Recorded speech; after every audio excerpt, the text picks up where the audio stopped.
see Michael. Yummy, I saw earlier. I talked with earlier. I don't know if she's on there now. Ron is on there and Michelle is on there. I'm doing the roll I'm here. call. Okay. Yeah, I'm here. It's switching to my daughter's name. I have to, I Okay. don't know why, Danielle. Good morning. But, Good morning, Daniel. Good morning, Yummy. So anyway, I think all that we're missing is Laney, and I talked with him a little bit earlier, and he may be joining us. Brent, So, he just joined. He just joined. Okay, Yes. So actually, everybody's here. We have a full committee. That's good because we have an important conversation really around Lee Summit.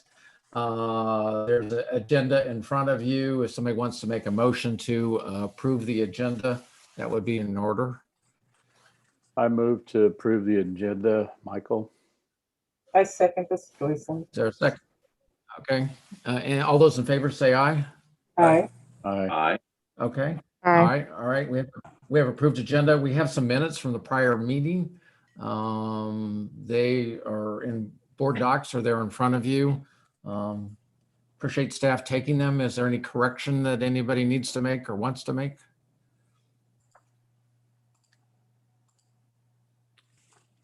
Somebody want to make a motion to approve the minutes? So move this, Joyson. Second. All those in favor say aye. Aye. Okay, thank you. We're now down to the main item of business. I want to note that we have lots of staff on the call with us, and also Jim Stufflebeam, our architect, and Jim Coulter with J.E. Dunn. So if we have questions really around the project, they're here as a resource to us. And I'm just going to turn this over to Steve Potter. Thank you, Brent. And as we alluded to Tuesday night, we did have the GMP, the guaranteed maximum price for Lee Summit that had come in, and we were still working on the details of this, still making sure everything was included and going over it with a fine-tooth comb. So we didn't want to talk about it at the board meeting, and we also wanted to follow our process to bring this through the building committee first before. But we were able to, and by we, I mean Jake, staff, our consultants, the OAC, as it's called, the owners, operators, and architects, construction. We were able to look through it, made sure it was complete, and it came in, the final guaranteed maximum price came in at $4,978,490. Now, in terms of that number, what does that number mean? Well, that number is higher than target. If you look on your placemat or your dashboard, if you happen to have that handy, you'll see that the actual GMP, the target number for this was $3.8 million. And as I said, it came in at 4.9, which is, in round numbers, about $1.1 million higher than target. There are some reasons that it's higher, and those of you who have been listening, I've been suggesting that it's going to come in higher, but there are some pretty good reasons why it came in higher, and mostly it's because of a change in scope compared to what was originally anticipated. So first of all, the first thing to discuss about this is that the preliminary plan that we used for the target numbers was based on expanding the building toward the parking lot. And that was the principle, that was the idea. The preliminary plans were never meant to be a shovel-ready plan. That they didn't go into that level of detail. We just kind of looked at it from a high level, at budgeting numbers, and then we continued to go in. Once the plan became more actionable, and once we really started focusing on it, we realized that the scope did need to be increased in order to do everything that we needed to do, and the fact that we couldn't just expand out the front of the building the way we thought we could. If we did that, it would actually exacerbate the second issue that I'm going to talk about now, and this is the second reason that it increased in cost, and it was because between that preliminary analysis, which was in 2014, and where we are right now, there have been many updates to codes, especially in ADA compliance. And these changes require more resources. So for us to build this current code, it's going to cost us some more money. Perhaps the greatest area involves the parking lot itself. I'd already alluded to the parking lot, but the parking lot itself has a lot of problems. What we need to do is we need to redesign and flatten the parking lot, which will help with overall safety. It'll better address stormwater issues. I was out there not too long ago during a rain, and it doesn't need to be a heavy rain to turn that parking lot into a very broad, flat river. It's just really, really steep, and it needs to be leveled in order to, and also needs to be leveled in terms of safety, so that when people get out with wheelchairs or get out with strollers, that they don't roll away from the cars. It happens and happens frequently. It's just that the parking lot is not at the right grade. And so redesigning and flattening the parking lot will help the overall safety, better improve stormwater issues, and decrease the overall grade, making the parking lot adhere to ADA standards. That's needed, but it does cost money to do that. So we were talking about this. Staff talked with the OAC, the architects and the construction company, about the needs to increase scope to meet the new standards. The initial estimate they came back to us with was close to $6 million. And we said, there's no way. It's got to get closer to target. And so our construction manager at risk model that we have really did allow us to have a lot of creative solutions that drove the ultimate GMP closer to our target amount. The way that I like to look at this is that we are providing close to $6 million in value, but it's only costing us $4.9 million, which is a good deal. And of course, as we are doing this is a type 3 construction, which basically means that we are gutting the entire building. And when everything's all said and done, it's essentially going to be a brand new building, which means we're going to be getting a brand new 20,000 square foot, actually 22,000 square foot building for $4.9 million, which is way below market. You cannot buy a brand new building in today's market for $4 or $5 million. So I'm going at great labors to try to explain to you why it's over and why we think it's appropriate that it's over. But the question ultimately has to be, so how are we going to pay for it? If it is over, and if staff's going to recommend that we accept this, which staff will recommend that we accept the GMP. So there are in my notes I wrote an easy way. Nothing's ever easy, but there's a clear way to make up the difference between the GMP and the target number. So the first thing that I want to point out is that, again, this is because of our model, construction manager at risk. The way this works is that we agree to a guaranteed maximum price with J.E. Dunn. They say they will bring us the building at this price. If it costs more than this amount, J.E. Dunn has to figure out how to make it work. If it costs less than that amount, we get the money back in terms of a credit. And that's the basics of the CMR, construction manager at risk. Now, the reason that I'm bringing that up right now is that we have every indication from J.E. Dunn that we're going to be getting about $300,000 back from Colburn Road. There's going to be a credit that's going to go into our contingency fund of an additional $300,000. This will make our contingency, if you look at the placemat, the contingency is $2.1 million. It'll make it $2.4 million. And so if you use the contingency to make up the difference, that'll leave $1.3 million in the fund. And there will also be some nominal amounts returned as work package 11 is completed. So the additional funds in the property acquisition, and there's also some additional funds in the property acquisition budget. For example, we originally had budgeted $700,000 to buy new property for North Oak. It's looking like we're not going to use that for North Oak, but we'll be able to use that $750,000 into the contingency fund to help with any sort of escalation or price overruns that might occur since we're changing course for North Oak. The point being is that I feel like our contingency fund, even if we use $1.1 million essentially to balance the difference between the target amount and the guaranteed maximum price, we're still going to have a contingency of about $1.3 million, probably more than that, for our final projects that we still have on the table. Grain Valley, North Oak, East Independence, and then the maintenance projects at Riverside, Harvey Jones, and Smithville.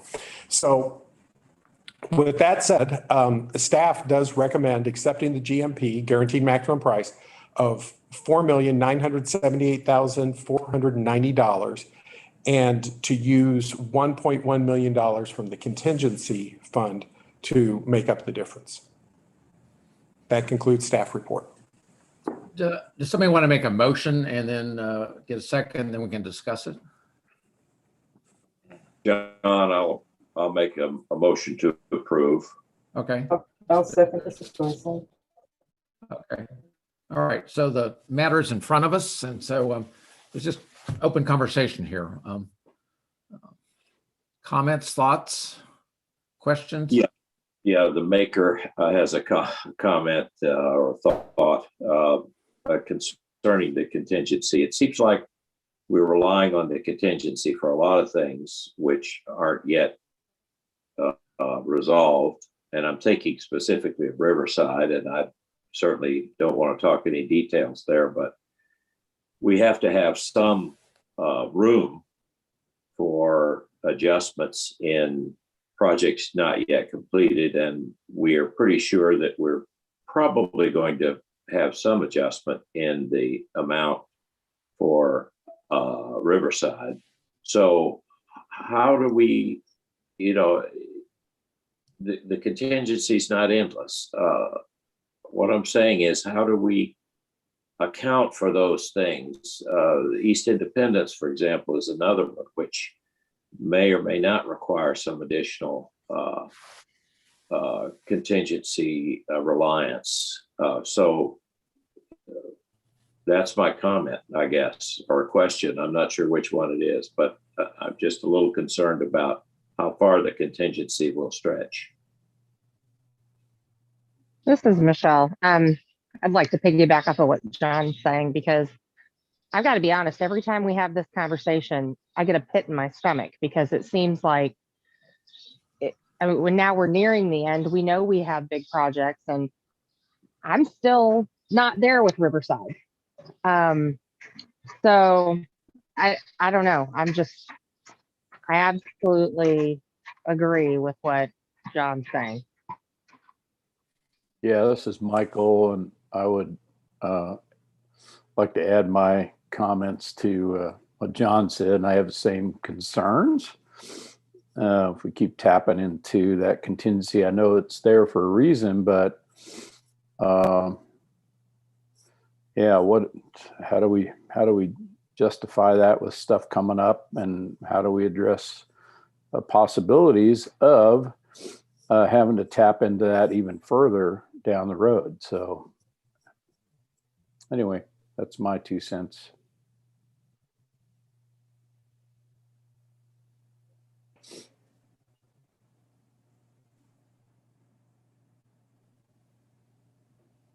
Other comments, thoughts?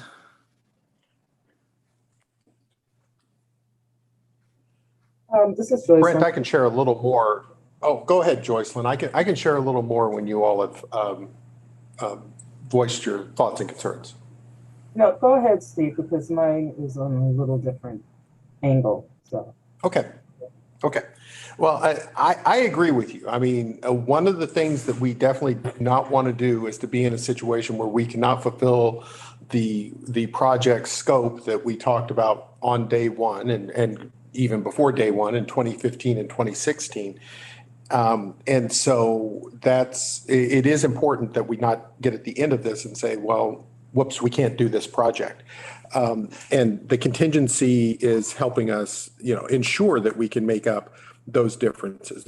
A couple of things to keep in mind. One is that new construction has almost always been more predictable than renovated construction in terms of the projects, and not only more predictable, but also we beat the market a couple of times on our new construction, and so are come in lower than target, and so with the projects that are remaining, they're new construction projects, and so that's one thing that's making me feel a little bit more comfortable about tapping the contingency, as opposed to the renovation projects, which Lee Summit is actually, I believe it's the last of, it's the last of the renovation projects, unless we renovate Riverside. And so that's one issue. The other issue is that I've had several conversations with Jim Coulter about this notion, mostly around escalation and about inflation regarding construction raw materials, steel, wood, things like that. The feeling that we're having, that he has left me with, is that our contingency should help with all of those sorts of issues. You know, a $1 million contingency should help with all of those issues with our remaining projects that we have left in the hopper.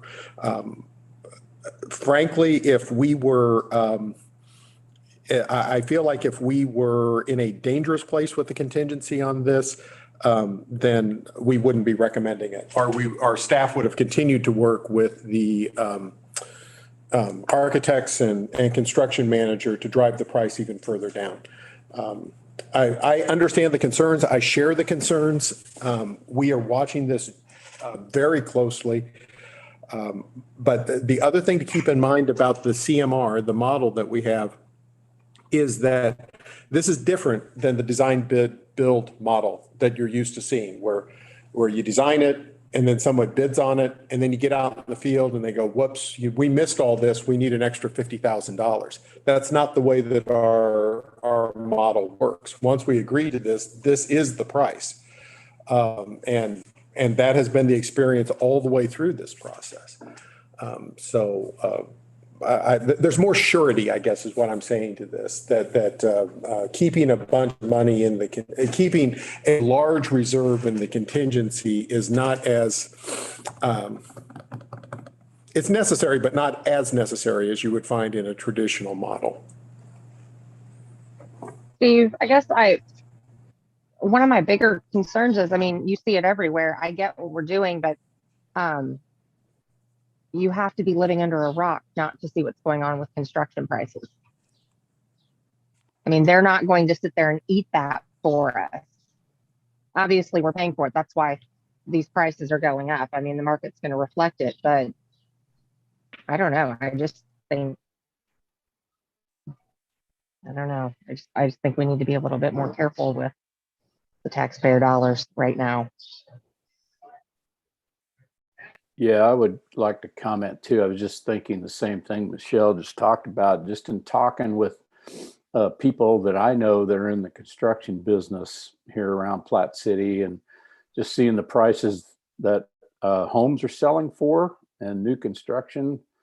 The costs of materials are jumping up astronomically. So yeah, in regards to this 4.9 million, and then future projects that we've got on the board, that is certainly going to weigh heavily, in my estimation, on these other future projects, just the cost of materials and all that kind of stuff. So.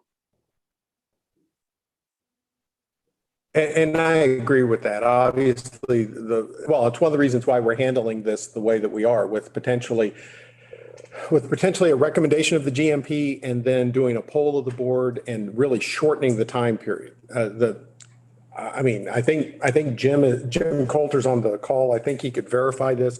If we would have done our normal GMP process, which means have our meeting today, and then everybody sort of make sure that everything's right, and then wait till May to approve this, it wouldn't have come in at $4.9 million. It probably would have come in at $5.2 million or something in that ballpark for exactly the reasons that everybody's talking about right now, because they don't know what the price of steel is going to be in 3.5 weeks. But they do know what the price of steel is going to be in 72 hours and they can put in that order, they can lock in the price today and get that price so that it's much more certain. And this is part of the delivery model that's working to our advantage. We don't need a truckload of structural steel tomorrow to build a building. We're talking about a truckload of structural steel to help build a building down the road. They can put the order in now. A lot of what's driving the volatility, at least in my read of this, is the fact that there's pent up demand for everybody who was sitting on their hands on the last 12 months and they're wanting to build today. That's not what we're doing. Because we're scheduling stuff and we're putting things in a hopper, we can lock in the price today and that's going to be the price. And again, Jim's on the call. We've agreed to a GMP for Green Hills, as I recall, and this is a really good example. We agreed to this months ago, before there were steel shortages, and the price is the price. So, Jim Coulter, if you are on the call, I wouldn't mind you weighing in. Sure. I mean, I think the team has done a lot of open and transparent conversations around this. I shared a quarterly cost index with the team on Monday, I think it was, and we saw an increase for the first quarter this year of a little over 4%, and we didn't even see that much over the whole span of 2020. So as we approached this, we worked together and said, hey, if we can find a way to quickly lock in the pricing, because some pricing is only being held for a week. We were able to confirm that and actually get the prices locked in if we can move forward with this and get the materials on time when we need them. So we're actively always looking at the market. And as Steve said, Green Hills, because we got that under a GMP, we locked in the steel, got it ordered. If we had a permit, we'd be seeing steel in the air right now. But the team has been really good about working with each other and trying to find a way to hit these GMPs the way we are. I was actually nervous about this one because of all that material volatility, and it came in slightly under where we thought it was. And I don't know if I can explain all those reasons. It might be that we're on building number 27 and the market really understands the program, understands us, understands Mid-Continent, understands the design team. We have been getting really good feedback.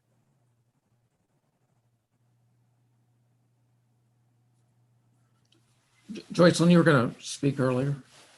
Yeah, I'm going to pull back from the dollars and cents piece of it. While it is important for us to watch the bottom dollar, I think that's extremely important. I think staff has been very, very good at balancing surprises or changes in scope with offsetting costs on the other end. I don't believe at all that this is and I don't think anyone's suggesting this, but I don't believe at all the staff is double dipping into the contingency. I think the placement that we have is a good way of us making sure that we're not spending the contingency twice, because that would be really not a good idea.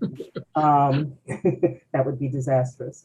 I want us to keep in mind that the projects coming up in the future are projects that may be able to be delayed or changed or whatever. This project, I don't believe, is one that can be delayed. This is our busiest branch. And I think it will continue to be the busiest branch. And it was presented at the Lee Summit City Council. Our plans were submitted last night. I haven't had a chance to watch that meeting. People are waiting for this branch. And I think that we have no assurances that the prices of steel are going to drop in the next few months. I think that with the change in scope, we were able to save some money by and get the land that we needed at no cost. I think that what we're talking about right now is direct service to our patrons.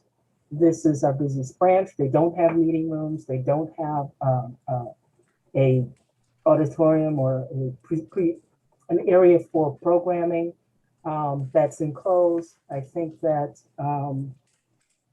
for our busiest branch, I think the need to provide the services should weigh on our decision about whether or not to wait on doing it or waiting in hopes of the prices of steel coming down, because from what I'm hearing, I don't think that that's a given. What we need to decide, I think, in addition to watching the money, is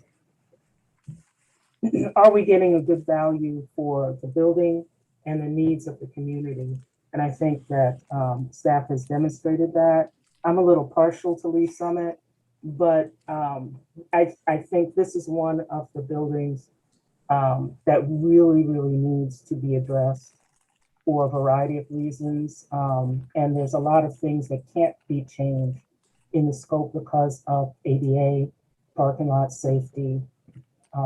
It's just, it will continue to be a busy branch and it needs to be done right. So that's all I have to say. And to keep in mind, the price we're talking about is the ceiling. It's, if we vote on this, this is the ceiling. If J.E. Dunn and staff can find savings along the way, it'll be to the benefit, but this is the ceiling price.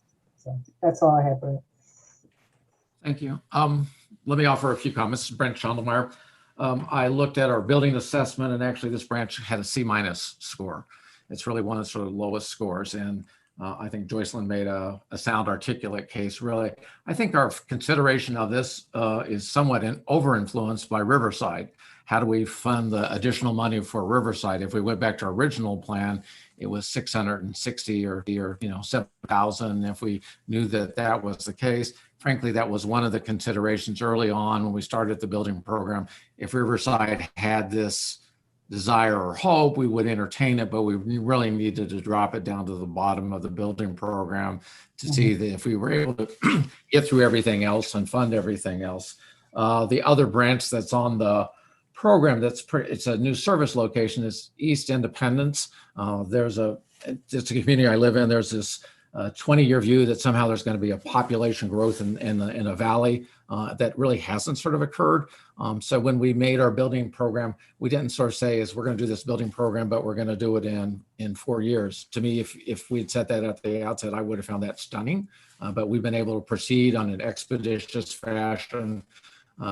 Given our talented team, given our willingness to secure bonds to kind of proceed with the building sort of program. So we can get down and not build East Independence for 4 years, 5 years, 6 years at another point, and we will have a better sense of what our resources are. I want to share this, but Michelle has been very, very important to kind of give us the discipline adhering to the placemat.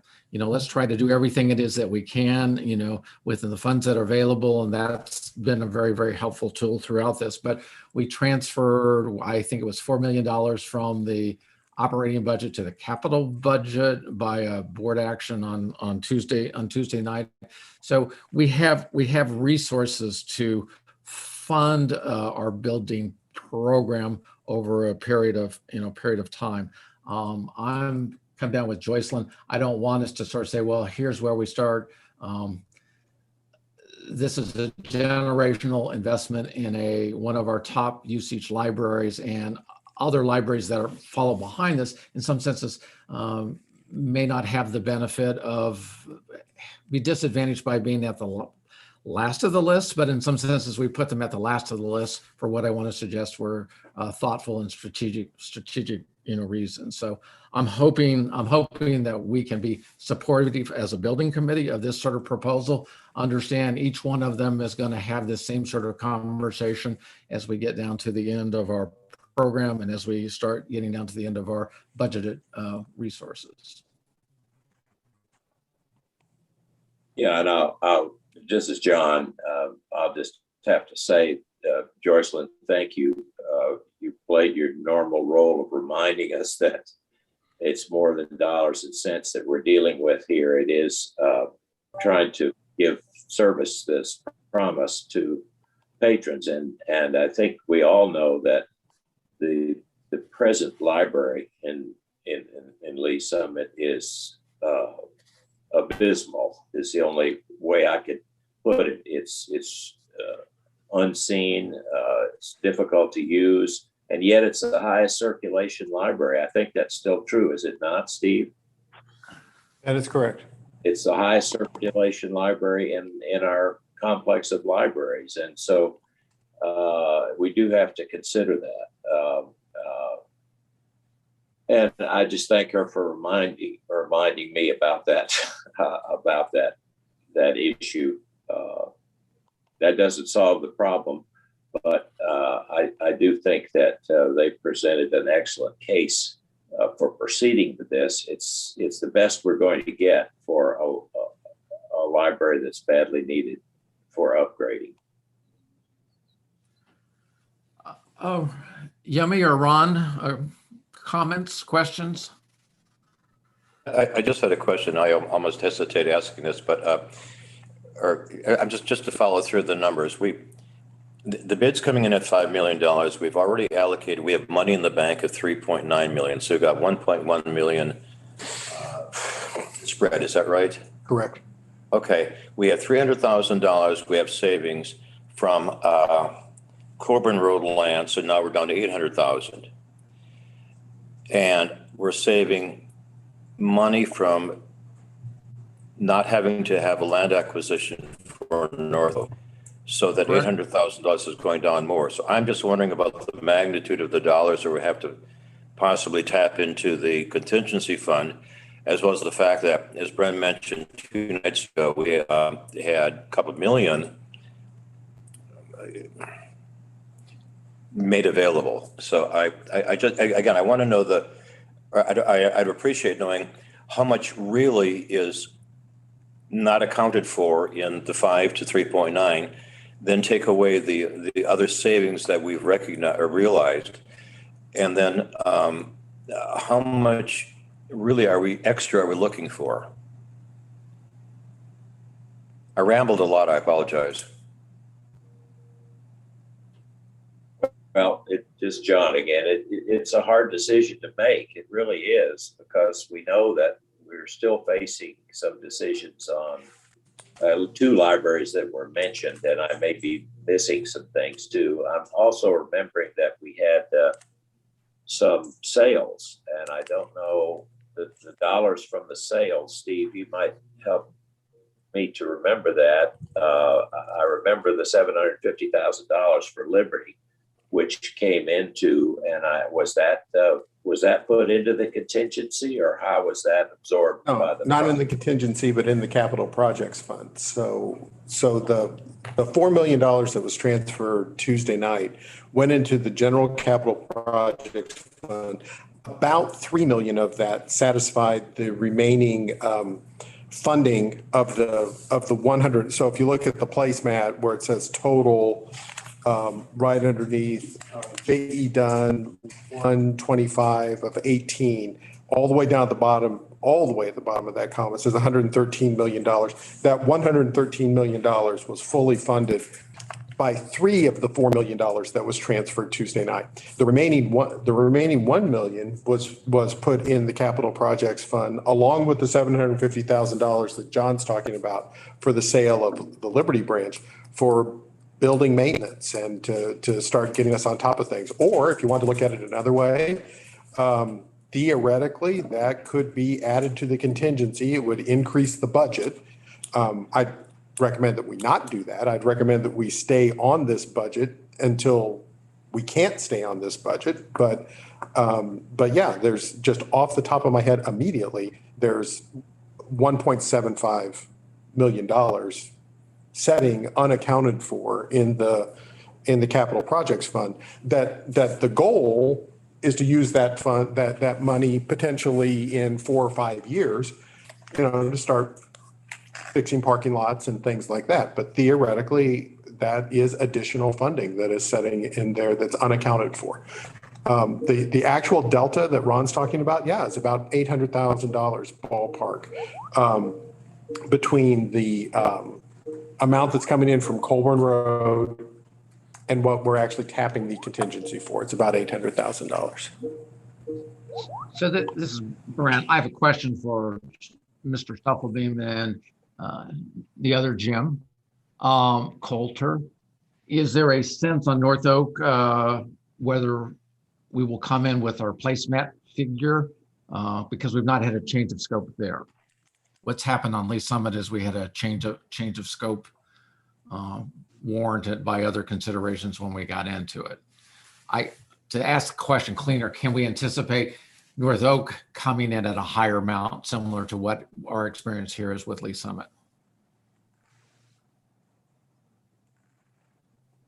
And this is Jim I get it. Coulter. We just got the BD documents the other day, and we're getting ready to do another estimate. So that is usually when we kind of hit our peak. So I would think that we would know something in a couple weeks. There was, I think in our conceptual estimate, we were close to the number that made it work. So that made me feel okay. I wasn't seeing any big disparity there. Thank you, Jim. I realize that's a challenging and risky question, but I guess the question is, if every project passes, is it going to come over what our placemat would be? That would be some cause of concern. We know Riverside, as being presented to us, comes in over, but if we went to our original program, the number would be significantly less. So Correct. This Yeah, is and Michelle again. I don't want. Yeah, Michelle. Whenever you finish, Steve, or whoever was No, talking first. it was me, Michelle, and no, go ahead. Please go ahead. No, I mean, I guess I get it. I mean, this branch needs to happen. It's a better price than what it's going to be later. I understand all that. I guess really to just save time and beating around the bush, I'm just going to have to dig in my heels more on. I'm not going to be able to support spending what the projections are for Riverside. I just can't.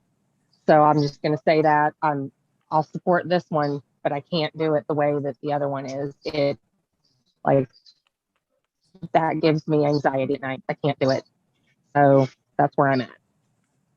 This branch needs to happen. We need to get it done for that community. I get all of that. We need to get the price.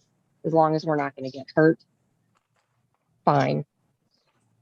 But the other part, I just don't think I can. Not until I see different things. I can't do it because that one's really bothering me a lot.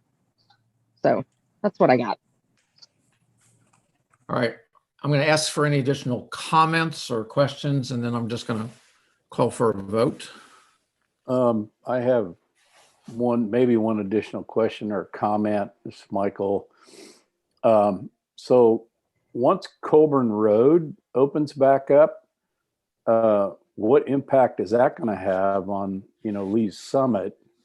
I realize I appreciate, Joycelyn, your comments, and, just since this is the busiest branch, I'm not disagreeing with that or with the renovation of it, because I was just out there with Steve. But when Colburn Road, this 35,000 square feet, unbelievable building, it's going to be opening up here pretty quick. And so does that take some of the pressure off of the Lee Summit branch? It's not that far away. So I'm just asking the question. I can address some of that. Lee Summit has just invested a lot of money in multifamily homes and buildings and apartments, and they are filling up very quickly. Lee Summit is growing exponentially. There's a lot of investments in real estate and commercial property. Lee Summit is growing, but it's been growing since I first moved out here in the late 80s. It's not the same city as it was back then. It's gotten to the point where you don't really have to leave Lee Summit to get whatever you need, because there's just so much here. So to answer your question, Michael, I think the number one spot may change between the branches, but I think these three branches will always be probably in the top 10 of our branches. If you look at the last I looked at our circulation, and this was pre-pandemic, 1 in 10 of all our circulations came out of 2 branches, Colburn Road and Lee Summit branch. Out of our 31 branches, 1 in 10 transactions came out of those 2 branches. And knowing this population, I don't see that changing. This Lee Summit is heavy users of the libraries. And I, with the new buildings, I actually see that increasing. Colburn Road, I think, will tap into all the small business owners. There's a big investment in small businesses, particularly around the downtown Lee Summit area. And I think that you'll see a new growth in Lee Summit, not a dilution of services between the 3 branches. But that's just the feeling I have based on talking to people out here. And this is Steve. Joycelyn's assessment is true. That's what happened when we just had Lee Summit and we added Colburn Road. Within about 18 months, 2 years, Lee Summit had completely recovered all of the circulation that Colburn Road took off of it. And then Colburn Road started growing. And Joycelyn's numbers are correct about pre-pandemic and before the construction project. A little bit, it's actually a little more than 1 in 10 circulations occurred between those 2 buildings. Given everything we know, plus the opening of new LDS land for development, which previously was not open for development in Lee Summit, there is every indication to believe that that not only will Lee Summit and Colburn Road eventually snap back to their circulation levels, but East Lee Summit will only probably marginally take the load off of those 2 for a short amount of time. Once we as a culture and a community get back to full strength and Lee Summit's back at full strength, it may not be this building committee and it may not be this library director, but somebody is going to be discussing adding another 5,000 square feet to East Lee Summit because everything's going to be too busy in Lee Summit again. It's just the way that community has been growing for the last 40 years, and there's no end in sight. Yeah, just to John. Yeah, I just want to pile onto that just a little bit. The news within the last year at Lee Summit is that the Mormon Church land that is owned by Lee Summit, they have worked out an arrangement with the city now where they're going to move forward on that. And I have heard nothing to the contrary of that. And if that's the case, then over the next 15 years of developing that property, we're going to have another 15,000 homes in Lee Summit over the next 15 years. Now, that seems impossible and incredible, but the city's convinced that that's going to happen, and I think the property owners are convinced that it's going to happen also. That also brings into the picture the East Independence one. I'm pretty convinced that over time, we're not going to spend as much money as we thought we were on the East Independence branch, just because of the way things are developing on the field of developing major pieces of property. It's less likely that those major pieces of property are going to develop in East Independence, and more likely that the emphasis is going to be on the Lee Summit development of those properties that are owned by the same church. And so I think that, in East, I think what I'm saying is I don't completely agree with Michelle about the Riverside thing, because I hope that we can hold open some possibility of continued negotiations with them that would produce expenses that would be somewhat higher than what we had originally allocated, because I think that there's going to be a much lower emphasis on the East Independence branch overall. So when you put that in the mix overall, it looks like that this is a worthy project and that we ought to go forward and approve it. Again, rambling. It's not something that you can easily discuss, this whole program, because we want to do the right thing by the money that was voted, and we want to try to do all the projects within that.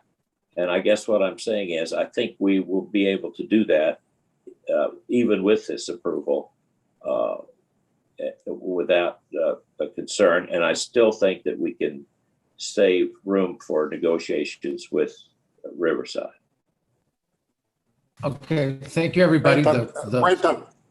Brent, I'm sorry, I do have one more piece of information that just came in. People were doing some calculations, and I want to make sure people understand this.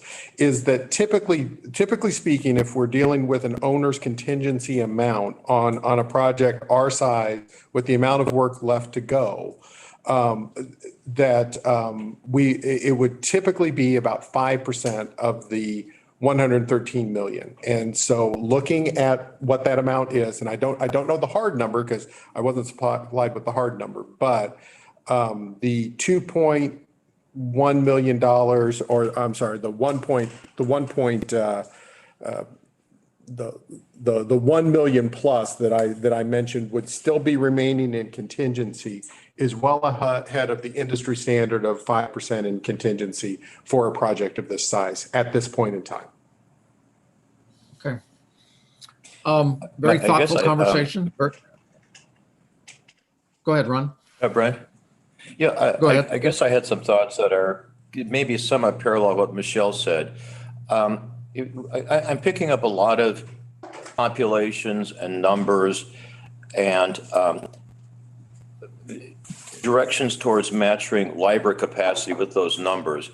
But then it's been my experience, again, admittedly not very deep because I live up north, is that the area that's being developed is, I won't say affluent, but certainly very comfortable. And I guess my thoughts are leaning strongly towards the concentration of library resources towards the areas where there is, I hate using the words that my grandkids use, but for the disadvantaged and marginalized. And it's been my observation that the area you're talking about is certainly not that, as opposed to a couple of branches, for example, right here on Highway 24. So, a grand edifice, of course, is it's great to have, but I guess my concern would be how in the big picture it's allocated with regard to specifically, for example, money going to I guess what I call a well-to-do geographic area, as opposed to someone that's on the other side, maybe like a Riverside or a Camden Point or something like that. Again, this is very, very non-quantifiable, but those are strong feelings I have. And I think maybe somewhat parallel to what Michelle was saying. If I may. Again, let me put it this way. Let me put it this way. I lean to the right politically, but I despised giving tax breaks to Bezos and the big corporations. Okay, they already have what they have.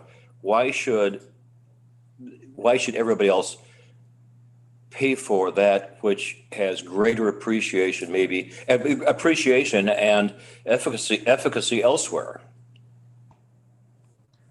The chair is going to remind everybody the question in front of us today is lease summit and work package number 15. We may get down to a different conversation and a different vote and a very complex discussion really around Riverside. I think some of that is being influenced in our conversation today, and it's a thoughtful sort of approach because how do we handle everything? You just can't sort of say the individual decisions that we have made so far have cumulative effects. And so we're getting down to the end of the project list. So anyway, but I do If I may respond really quickly to Ron's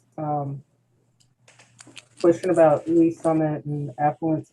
Lee Summit has a lot of affluent families, but there's a lot of families in poverty that are hidden behind pretty outsides. There's a lot of schools here that are high in free and reduced lunch. There's a lot of individuals here who are living paycheck to paycheck. It's not, Lee Summit is not Overland Park. But there is a wide disparity here, and there's a great need for library services here in Lee Summit. Even though it may look pretty, we have a great need here. Lee Summit also serves parts of South Kansas City and parts of Grandview as well. The Lee Summit branch reaches areas exactly what Ron is talking about. So I wouldn't put the Lee Summit branch in with affluent branches necessarily. That's all I wanted to say. All right, I'm going to go back. Any other questions, any other comments, any other additional information that somebody wants to bring to bear? Then I'm going to ask Teresa to do let me just do this myself. All those in favor say aye. Aye. Aye. Aye. Aye. All those opposed? Anyone abstaining? Okay, thank you. Teresa can call you tomorrow and ask you whether you will support this. You know, if you want her to call you, that's great. I hope if you were a yay today, that you would be a yay tomorrow when she calls you, because we need to get this. We want to get this in front of the full board. So anyway, thank you. I've always found our conversations robust and thoughtful and informative, and I'm grateful for that. And Let's Brent, go to if the I next could, item of business. if staff could echo that, absolutely. I mean, everything that you all do helps me to inform, to better serve and to better do, and to better represent the position of the library when I'm working with Jim Coulter and Jim Stufflebeam and folks like that. So conversations like these are very helpful to me in knowing how to perform my job. So thank you so much. So next step, I just want to make sure this is clear for everyone. Next step, I'm going to put together a little memo. Actually, I'll probably put together a memo based very much on the report that I had at the outset of this. And then Teresa will poll the entire board before the end of the week. And then what we will do is assuming we get a majority vote on the poll, then we will execute the GMP and then we'll ratify the poll at the May meeting. And I want to pause and thank Jim Coulter and Jim Stufflebeam and their colleagues for the hard work that they've done on our behalf. They've built some really great buildings and they've saved us money along the way. And they've got us good, thoughtful information, and they've kept us in touch with our budget and the market and the challenges of building during COVID. So thank you to them both and their colleagues. Thanks, Brent. Appreciate that. Thank you. Okay. And if you want to, you may want to hang around for the other parts because I know there's another project coming up. I'm not sure what our next agenda item is. It's like maybe like a just real update. quick. Yeah, construction update. Just real quickly, we saw the pictures Tuesday night, so we're not going to spend a lot of time on that. But Cody, if we can go to the what did we do? What are we doing? There we go. So what we did last month, Grandview opening, Blue Ridge closed, and Colburn Road punch walk. And then at Woodney, the floor, they started working on the wood floors. In fact, as I mentioned, I was up there on Tuesday and saw the plaster as pretty much all done on the ground floor, and they're moving upstairs on the plaster work. So next slide, please.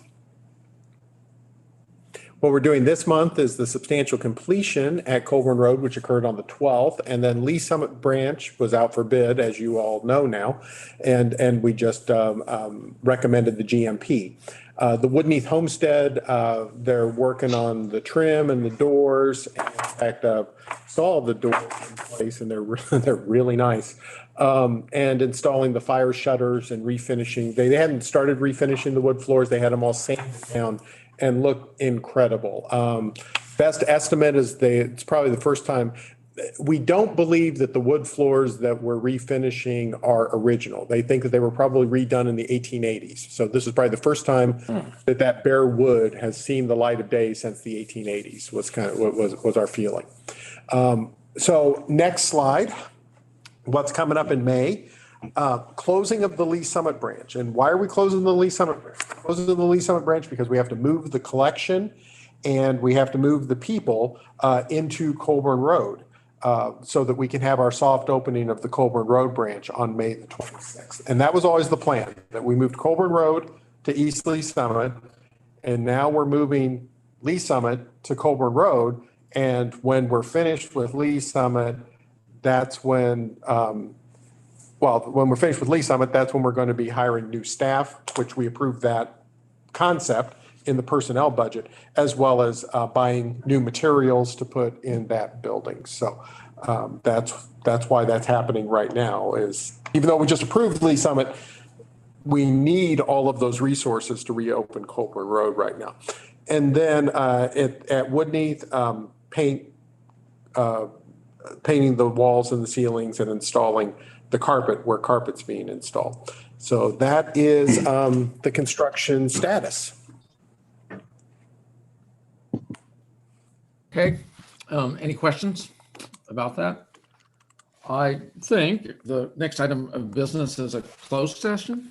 And if somebody wants to make a motion to go into closed session for purposes of discussing real estate, that would be appropriate. So moved. This is Joyce. I second. there- This is Michael. Okay. All those in favor, say aye. Aye. Aye. Okay. And then we're going to need a moment. Just hang in here with us when Cody stops the live YouTube feed, and then we'll